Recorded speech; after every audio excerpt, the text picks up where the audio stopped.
Your brighter music starts here. This is Music Zone with Asphere on Cool FM.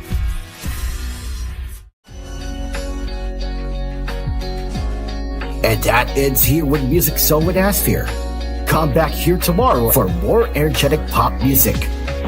Right here on Cool FM. Mapapa-cool ka dito.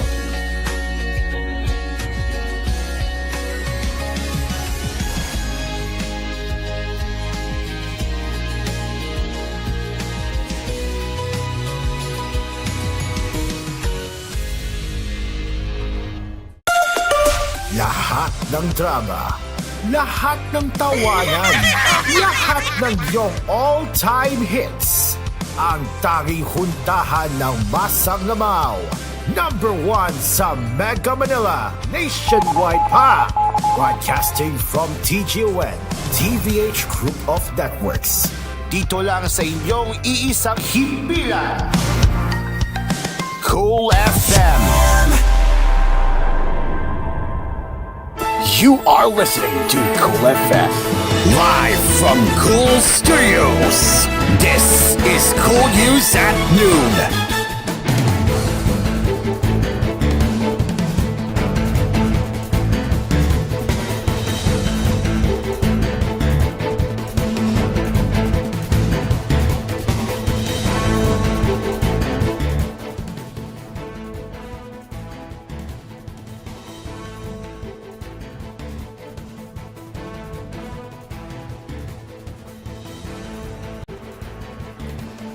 Good afternoon and welcome to Cool News at Noon. I am Cairo.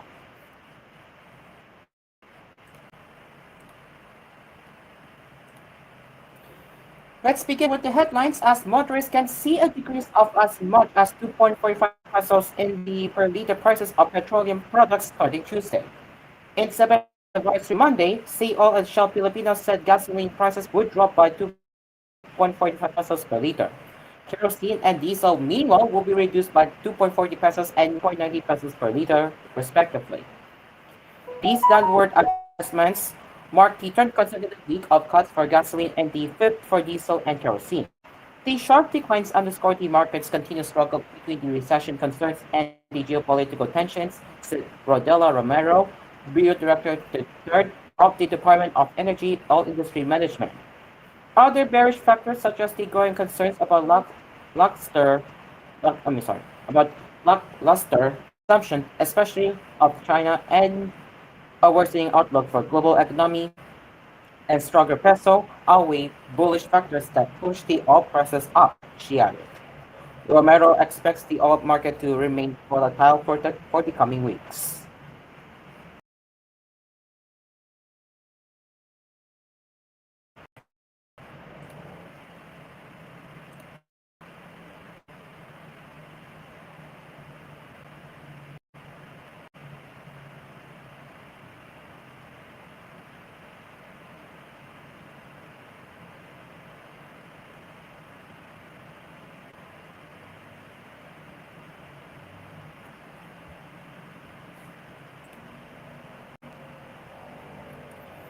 Big likelihood that the low pressure LPA in tropical cyclone Monday, August 12th. The low pressure has a big chance of developing into a tropical cyclone today, said Obed Barina, weather specialist of the Philippine Atmospheric, Geophysical, and Astronomical Services Administration in the public forecast. It will be called a as of 3 a.m., the LPA was last spotted 1,375 kilometers from extreme northern Luzon. But possibly didn't. I should have said that one. But it is also possible that this weather disturbance is already leaving Philippine area of responsibility. Despite this situation, the LPA has no direct effect on the country. The southwest monsoon or habagat affects the weather according to Barina. 8 close regions, Zambales and Bataan, are expected to have cloudy skies with scattered rains and thunderstorms. Meanwhile, partly cloudy to cloudy skies with isolated rain showers and thunderstorms will prevail in Metro Manila and the rest of the country. Pagasa did not raise a gale warning in any seaports nationwide.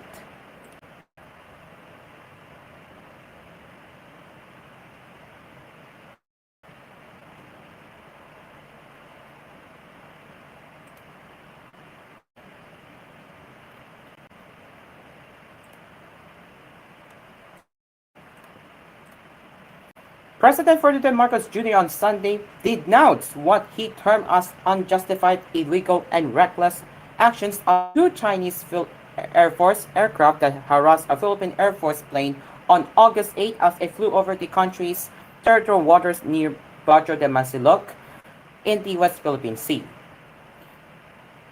In the statement, the president urged China to demonstrate that it is fully capable of responsible action, both in the seas and in the skies, as he affirmed the Philippines' commitment to resort to diplomacy means in resolving disputes. The actions of the People's Liberation Army Air Force aircraft were unjustified, illegal, reckless, especially as the PAF aircraft was undertaking a routine maritime security operation in Philippine sovereign airspace. The Presidential Communications Office quoted Marcos as saying, "The President issued a statement in reaction to what Philippine military officials described as provocative actions by two AAF fighter aircraft, which executed a dangerous maneuver and dropped flares in the path of a PAF plane that was on routine patrol in the West Philippine Sea. The the PAF aircraft and NC-212I light transport plane was met with 8 rounds of flares from the Chinese fighter jets that reportedly flew at a very close distance, according to reports.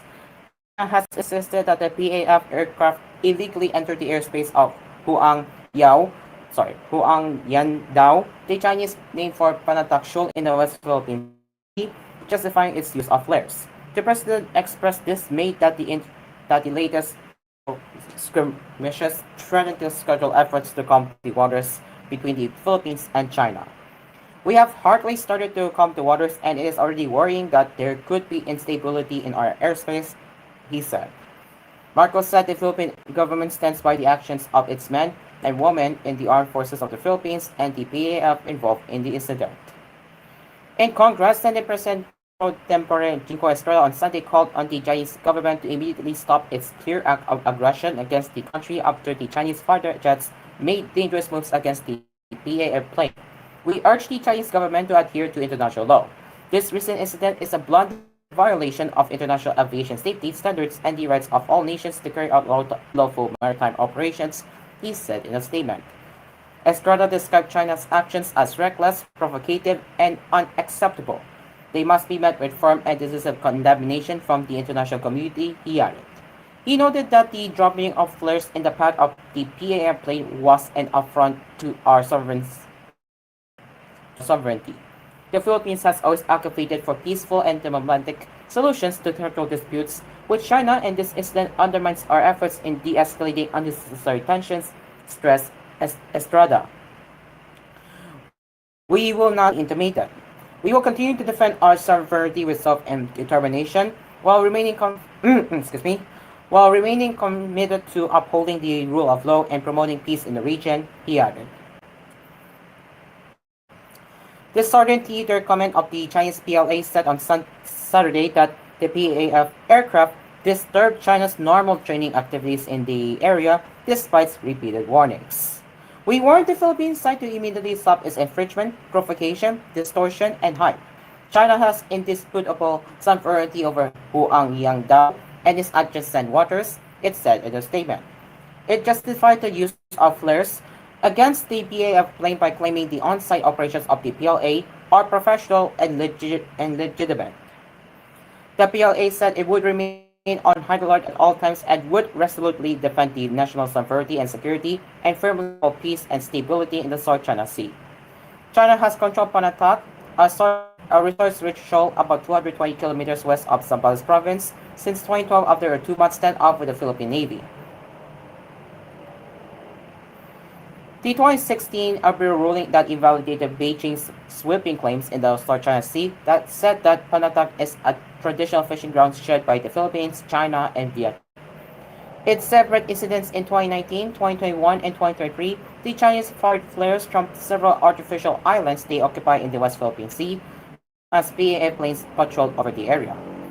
Aside from the Philippines, Chinese jets in May this year also fired flares close to an Australian helicopter, an incident condemned as unsafe and completely unacceptable by Australian Defense Minister Richard Marles. In October last year, Canada sent a Chinese aircraft fire flares close to a Canadian military helicopter in the South China. In the same month, the United States noted that a Chinese fighter jet nearly caused a collision after it came as close as 3 meters to an American B-52 bomber flying over the South China Sea.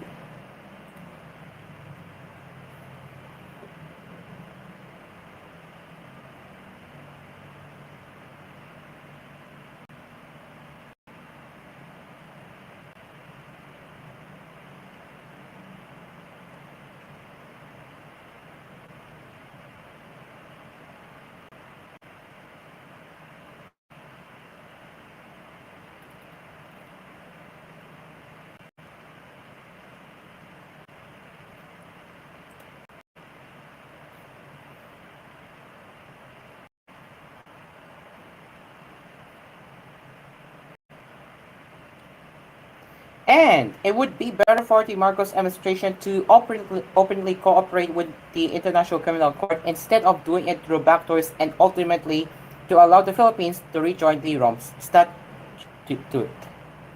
This was according to Neri Colmenares, one of the lawyers for the families of the Duterte administration's brutal war on drugs, who believes that President Ferdinand Marcos Jr. should stay away from his predecessor's policy on the ICC.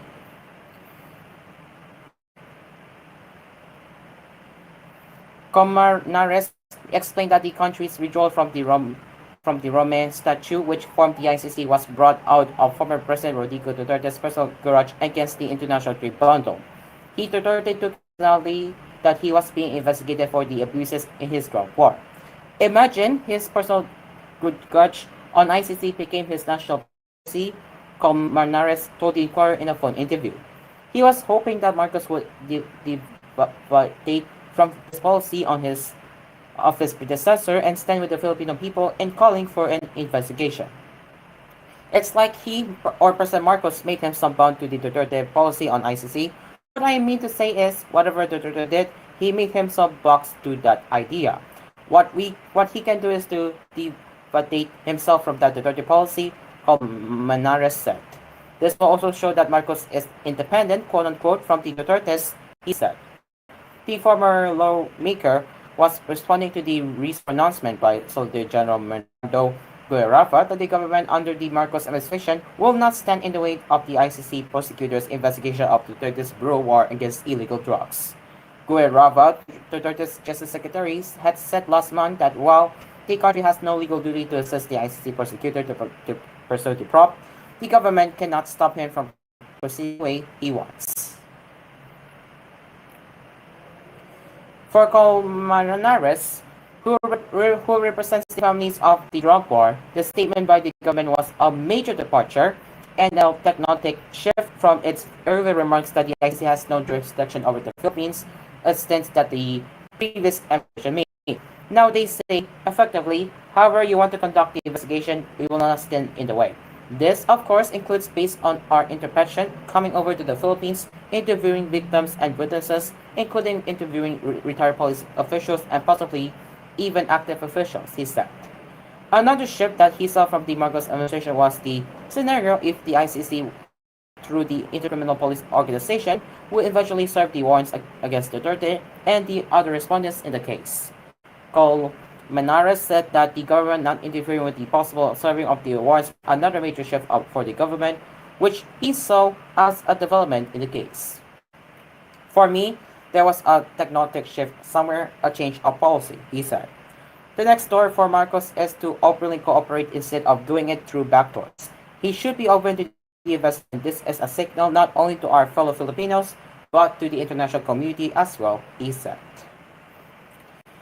Time check, it is now 12:14 and it's 5 seconds before 12:15. So we will get into more coming up right here on koolNews and it is now 12:15. Stick around, we'll be right back.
Welcome back to koolNews at Noon.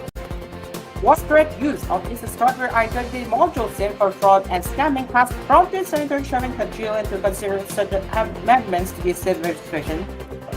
Among the amendments he wants to introduce to the law are limiting the number of allowed SIMs registered per user and regulating short message service marketing, promotional, political, or fundraising sent through the SIM. It is incumbent upon the government to safeguard unwary or unsuspecting Filipinos from any harm caused by fraud activities facilitated by hypercriminals, including POGO operations that serve as scam hubs to commit crimes, Kajolian said in a statement on Monday. Signed in October 2022, the Republic Act 11934 SIM registration aimed to deter the use of SIM-related technology in various illegal or scamming activities. Despite the enactment of the law, however, there has been a continued discovery of registered SIMs, cell phones, computers, and pocket Wi-Fi devices, especially in Philippine offshore gaming operations POGOs that are engaged in various forms on online scams, such as love scams and cryptocurrency scams, the senator said. These have been causing massive financial losses for unsuspecting victims, Education, chairman of the Senate Committee on Ways and Means. The senator has already asked the Senate to investigate the use of this name in illegal POGOs. Earlier, Cantrillan noted a sudden drop in scam text messages after a series of raids conducted by the police against illegal POGOs. The same observation was made by Senator Grace Poe after President Ferdinand Marcos Jr. ordered the ban on all POGOs last month. Still, Cantrillan raised the possibility that POGOs may still operate clandestinely despite state total ban. Manila Electric or Morocco customers may see a slight increase in their electricity bills this the power distributor giant said Monday.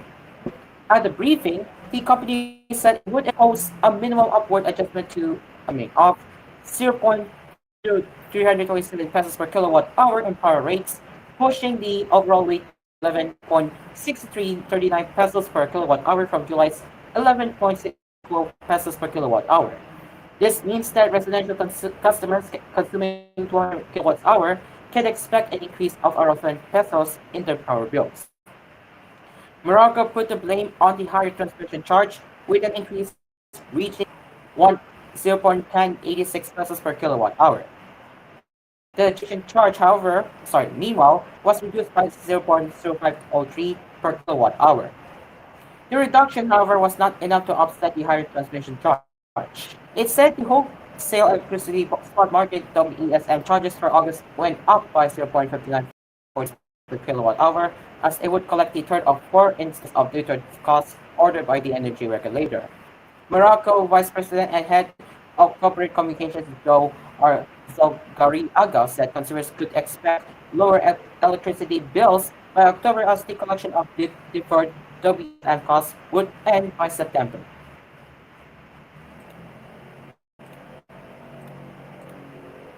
And now let's get into the international headlines, or from headlines from around the world.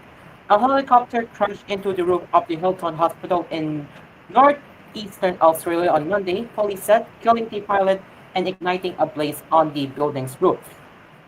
Mongol pieces of the helicopter's propeller landed in the hotel's pool, said an emergency service official, adding that 2 other bystanders had been taken to hospital in a stable condition.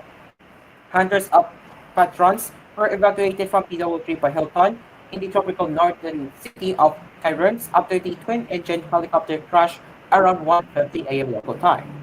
The pilot and single occupant of the aircraft was located deceased at the scene, and forensic investigations are underway to formally identify them, police said in a statement. Images show a bright column of fire blazing on the Hilton's roof. They just flew into that building, a female voice says in a video shared on social media that captured the aftermath.